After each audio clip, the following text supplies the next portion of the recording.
Badan Kehormatan DPRD Banjarmasin akan menindaklanjuti laporan pengaduan 3 anggota Banggar atas dugaan pelanggaran kode etik dalam rapat pembahasan KUA PPAS tahun anggaran 2019. Badan Kehormatan juga sudah membagikan surat pemanggilan pada anggota Banggar untuk diminta keterangannya dalam beberapa hari ke depan. Tentang pengadaan lahan atau tanah bagi pembangunan.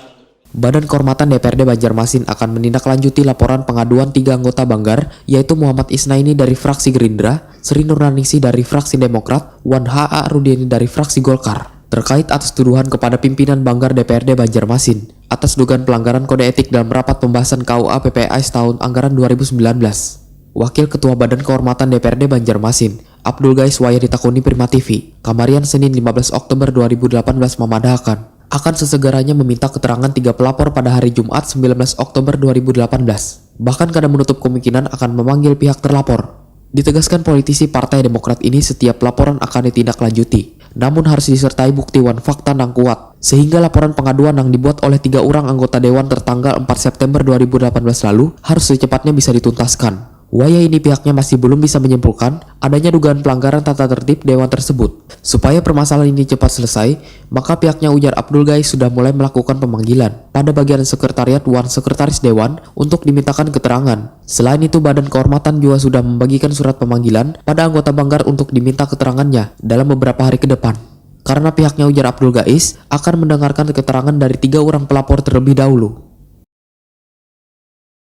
Nah, jadi kita panggil pelapor dulu. Kita minta penjelasan pelapor yang dilaporkan yang mana, yang masalah yang mana. Karena masih belum untuk surat. Kita kan minta keterangan lebih dalam lagi yang mana gitu.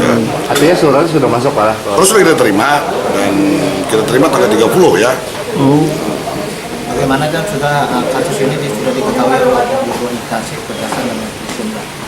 Nah, mungkin kita ke ranah nasional, kita ranah supaya tupoksi kita BK dulu. Nah, mungkin masalah kalau kita tahu ya itu kan di luar ke ranah kita gitu. Setelah masuk keluar pendapat Ken bagaimana kasus Saya angkat nggak Pak? Hal ini sampai keluar Pak? Sebagai BK, Pak. Nah, jadi BK ini pada prinsipnya kan menindaklanjuti apa yang menjadi laporan ya kan. Nah, nanti mengambil keputusan ya kan. Nah, masalah ada di ranah luar daripada BK, nah itu kan di luar kita. Nah, kita lihatlah seperti apa nanti kan.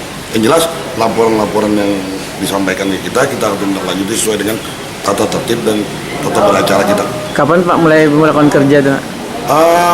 Tadi kan sudah mulai. Tadi kita meminta keterangan dari sekretariat gitu kan. Sudah kita minta keterangan, termasuk Sekwan juga kita tadi minta keterangannya karena beliau kan hadir terus kan. Nah, juga absisi juga kita mintakan tadi, dan terus nanti kita minta selanjutnya hari Jumat juga kita memanggil meminta keterangan dari pelapor untuk melengkapi apa yang dilaporkannya gitu.